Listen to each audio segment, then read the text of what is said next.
Saudara, dunia menanti kelanjutan negosiasi antara Amerika Serikat dan Iran di Pakistan. Namun, Iran belum memutuskan apakah akan menghadiri perundingan putaran kedua itu. Di saat yang bersamaan, saudara, ketegangan di Selat Hormuz makin meningkat setelah kapal perang AS menembaki kapal kargo yang berbendera Iran. Pertanyaannya, apakah ini akan menyebabkan terjadinya perang jilid kedua? Kami membahasnya bersama dengan peneliti senior Indo-Pacific Strategic Intelligence, Mbak Aisyah Kusumo Somantri, dan juga Direktur Indonesia Intelligence Institute, Mas Ridwan Habib. Selamat petang semuanya. Selamat sore, Mas Yaser. Saya ke Mbak Aisyah dulu. Mbak Aisyah, kalau kita lihat hingga saat ini belum ada pernyataan resmi dari Iran untuk ikut dalam perundingan tahap kedua begitu. Di sisi lain kalau kita lihat yang terbaru seperti yang disampaikan oleh Ketua Parlemen Iran, Iran sudah menyiapkan kartu baru untuk siap melawan Amerika Serikat. Analisa Anda?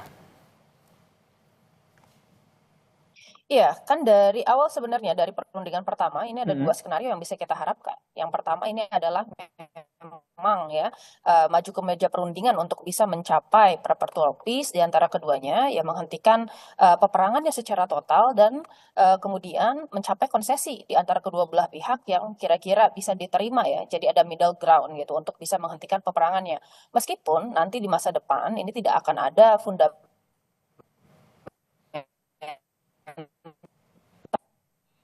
yang berubah di antara hubungan antara Amerika Serikat dan Iran, dan mungkin konfliknya akan berlangsung tetapi dalam low intensity konflik. Mbak Aisyah, Mbak Aisyah, mohon maaf saya potong, jaringannya terputus-putus tadi, jadi suara Anda kurang jelas. Oke, sambil diperbaiki sambungan komunikasi dengan Mbak Aisyah, saya ke Mas Ridwan. Mas Ridwan melihatnya seperti apa? Apakah ternyata memang jeda selama ini, gencatan senjata yang selama ini dilakukan justru dimanfaatkan oleh kedua belah pihak untuk sama-sama mempersiapkan militer mereka untuk perang jilid kedua? Iya, Mas Yaser, tampaknya memang data mendukung pernyataan Anda ya.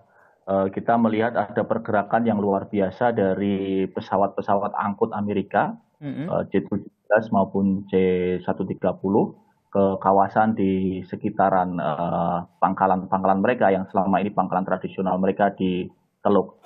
Kemudian dari sisi Iran sendiri, kita melihat ada rekalibrasi strategi militer.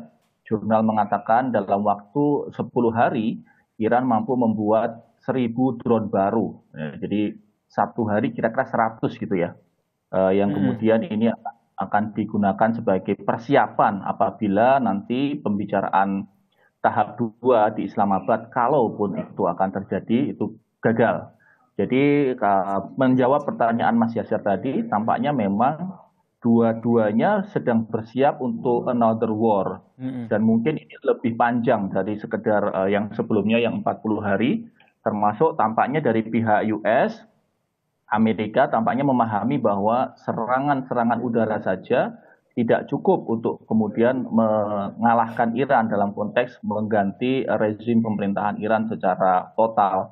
Karena itu tampaknya mereka sedang mempersiapkan untuk serangan darat atau ground invasion, yang mana itu sudah diantisipasi oleh Iran. Apalagi kalau kita lihat Iran sendiri dari komandan udaranya sendiri menampilkan bagaimana menyatakan bahwa sebenarnya mereka sudah memperbaharui kemampuan rudal mereka, kemudian drone mereka dengan kecepatan yang lebih tinggi. Itu dari sisi Iran. Kalau dari sisi Amerika Serikatnya sendiri, Anda melihat kekuatan militer Amerika Serikat ini seperti apa? Walaupun kalau bahasa umumnya orang awam melihatnya, wah Amerika Serikat tentu lebih unggul jauh dibandingkan Iran.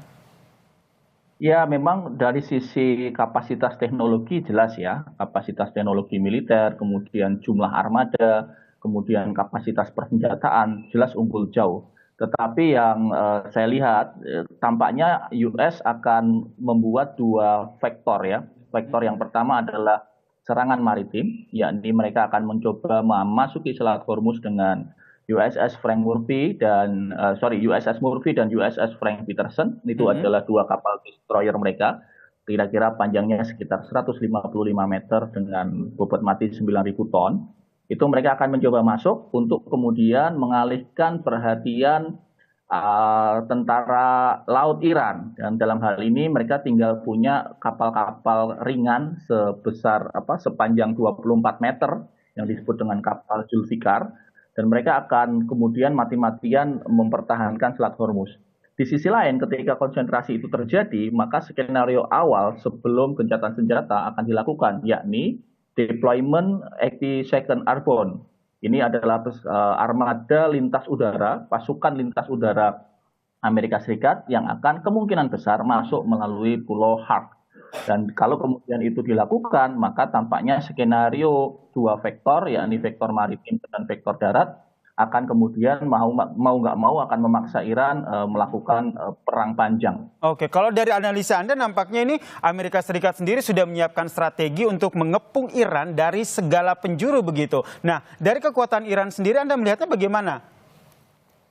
Mas Yaser, kalau kita lihat dari jumlah kapasitas militer Iran itu sebenarnya sangat memadai. Misalnya dari kapasitas tentara darat Artes saja itu sekitar 400.000 kurang lebih ya. Kemudian nanti ada ARGC sendiri yang kira-kira sekitar ya kurang lebih 200-an ribu. Lalu ada yang disebut dengan milisi basis, itu bahkan lebih banyak lagi, 1,5 juta. Dan mereka ini dideploy di seluruh provinsi yang ada di Iran atau yang sering disebut oleh pakar militer sebagai strategi mosaic defense. Dibagi ke 31 teritorial dan mereka bisa melakukan serangan secara mandiri dan bertahan secara mandiri. Tetapi yang memang nanti akan merisaukan adalah penggunaan teknologi, terutama AI, yang ini yang sangat diandalkan oleh Israel dan Amerika. Karena mereka dengan menggunakan AI, dengan Anthropic, dengan Maven, dengan berbagai macam teknik mereka itu bisa melakukan serangan secara presisi pada target-target yang ada, dan ini pasti akan merepotkan. Baik, sudah bergabung lagi melalui sambungan telepon Mbak Isa. Mas Yaser, mohon maaf. Oke, Mbak Isa, ini yang terbaru saya cuplik dari Al Arabiya TV yang menyatakan bahwa Iranian State TV menyatakan bahwa tidak ada sejauh ini belum ada delegasi dari Iran yang hadir di Islamabad. Itu berarti semakin memperkuat fakta bahwa ternyata memang negosiasi ini terancam gagal. Ya, berarti kita lihat di sini kan prasyarat dari Iran ini kan sebenarnya cukup jelas ya, Mas, untuk kemudian menghentikan segala bentuk agresi, dan Amerika Serikat ini harus memenuhi prasyarat terkait ceasefire, yaitu menghentikan semua bentuk peperangan di Timur Tengah gitu.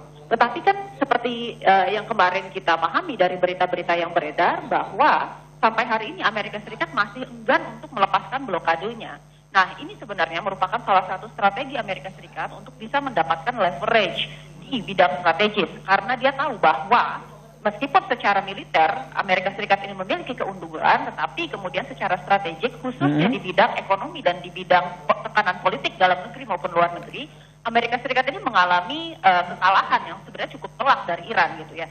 Oleh karena itu sebenarnya sebelum perundingan kedua, Amerika ini berusaha untuk menekan Iran sehingga menghasilkan yang namanya adalah coercive diplomacy. Dia berusaha untuk meningkatkan daya tawarnya sehingga bisa mendapatkan hasil yang lebih maksimalis ketika berunding nanti.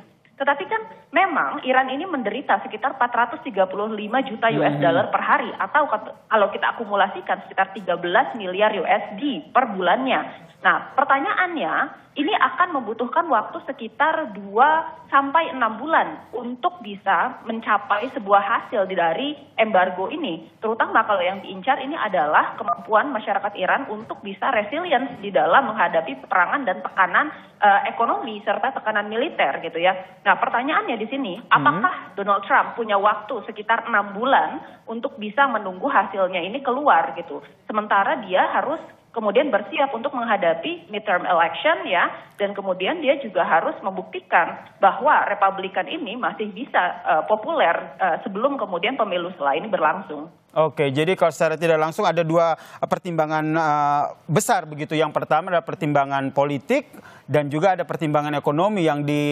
dipertimbangkan oleh kedua belah pihak dalam perang tersebut. Pertanyaan selanjutnya adalah bagaimana akhirnya kedua negara ini mempersiapkan perang jilid kedua ini. Apakah berlangsung singkat atau berlangsung lama? Ini yang menjadi kekhawatiran kita bersama. Nanti kita bahas usai jeda, tetaplah bersama kami di Kompas Petang.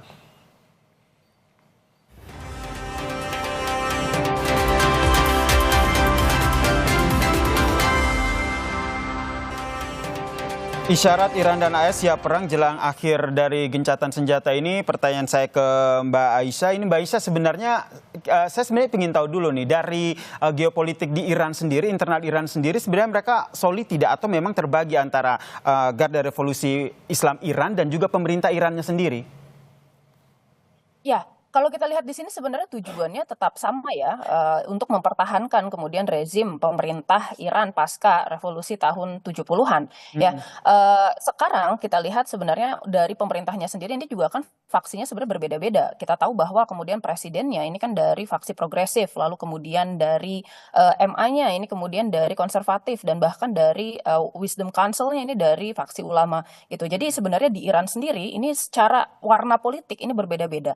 Tetapi sekali lagi yang kita pahami, Iran ini cukup menarik karena culture-nya meskipun ya di dalam negeri sebenarnya mereka masih berjalan nih persaingan politiknya gitu. Dan masyarakatnya juga ini cukup kritis terhadap pemerintahannya. Tetapi kita lihat ada perilaku yang namanya adalah rally around the flag gitu. Jadi untuk permasalahan-permasalahan yang menyangkut dengan pihak eksternal, rata-rata masyarakat Iran ini akan kemudian meningkatkan kohesinya sehingga persatuannya ini bisa lebih kuat lagi dalam menghadapi pihak eksternal. Dan saya rasa sebenarnya di sini apa yang kemudian menjadi concern ya, apakah ada perbedaan pendapat antara IRGC dengan pemerintah Iran sendiri? Saya kira itu nggak ada masalah karena sejauh ini yang kita lihat keduanya memiliki tujuan yang sama, yaitu membuatnya perangnya ini selama mungkin dan semenyakitkan mungkin untuk Amerika Serikat, bukan dari segi militer, tetapi dari segi yang sifatnya adalah perang unkonvensional. Pertanyaan yang sama ke Mas Ridwan. Mas Ridwan, kalau tadi soal Iran, kalau dari Amerika Serikat sendiri seperti apa? Karena beberapa analisa menyatakan bahwa Amerika Serikat tidak bisa dihentikan lewat eksternal, tapi dari internalnya sendiri sebenarnya bisa untuk menghentikan Trump dalam perang ini. Ya, dukungan terhadap proses impeachment kepada Trump ini makin menguat ya. Bahkan sudah ada lobby-lobby pembicaraan antar Partai Demokrat, anggota Partai Demokrat dengan anggota Partai Republik untuk kemudian mencoba mendorong satu draft baru untuk mengajukan pasal-pasal pelanggaran konstitusi kepada Trump. Di sisi lain memang dukungan dalam negeri terkait perang ini juga makin nggak bagus untuk Trump. Apalagi dalam beberapa waktu terakhir tampak ada pemberitaan dari berbagai macam media Amerika, kesehatan mental Trump cukup terganggu, Mas Yaser. Bahkan beberapa hari yang lalu dia tiba-tiba saja memesan delivery makanan ke Gedung Putih, kemudian mengajak petukang deliverynya untuk jumpa pers tentang perang Iran. Jadi makin tidak kondusif bagi politik dalam negeri Amerika. Dan sebenarnya yang bisa menghentikan ini tentu saja adalah lobby-lobby atau oligarki dari kepentingan ekonomi Zionis internasional. Kalau mereka merasa perang ini makin lama merugikan kepentingan ekonomi mereka di kawasan, tentu saja mereka akan dengan semaksimal mungkin menekan Trump untuk segera menghentikan perang. Siapa saja mereka yang bisa melakukan itu?